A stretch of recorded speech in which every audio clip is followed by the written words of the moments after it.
Bigla na lang sinakal ang isang babae ng kanyang katabi sa isang jeep sa Davao City. At sa General Santos, nabulabog ang mga residente dahil sa isang lalaking may hawak na 2 itak. Saksi, si Efren Mamak ng GMA Regional TV.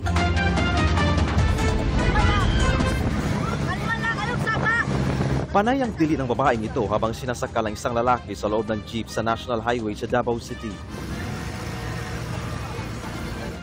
Sa investigasyon ng mga pulis, bigla na lang daw sinakal ng sospek ang 19 anyos na babae na papunta na noon sa trabaho. Hindi raw magkakilala ang dalawa. Binilisan ng driver ang pagpapatakbo at huminto sa pinakamalapit na police outpost. Paghinto ng jeep, nagkaroon ng pagkakataon ang ilang lalaki para masagip ang babae. Pahirapang paalisin ang lalaki sa jeep, kaya hinila na ito palabas ng sasakyan. Sa huli, naaresto ang lalaki at nasa kustodiya na ng mga pulis. Mahaharap siya sa reklamong physical injury.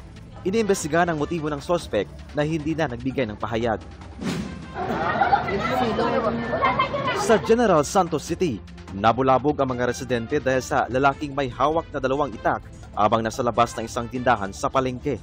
Maya-maya, isang babae na kaanak umano ng lalaki ang lumapit sa kanya at nagmakaawa na ibigay ang mga itak.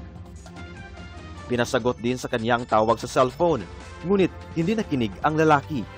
Maya-maya, dahan-dahan siyang nilapitan ng mga pulis. Para hindi ito maalarma, may miyembro ng SWAT na tinanggal ang kanyang baril. Pero di pa rin ito nagpatinag hanggang sa...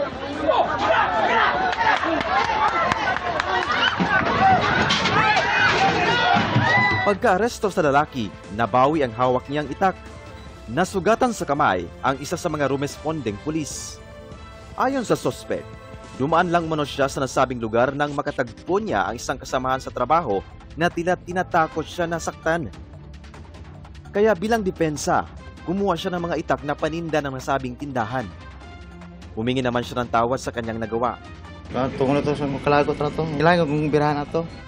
Walang ibang nasugatan sa insidente. Posibleng maharap ang sospek sa reklamong alarm and scandal, illegal possession of bladed weapons at direct assault.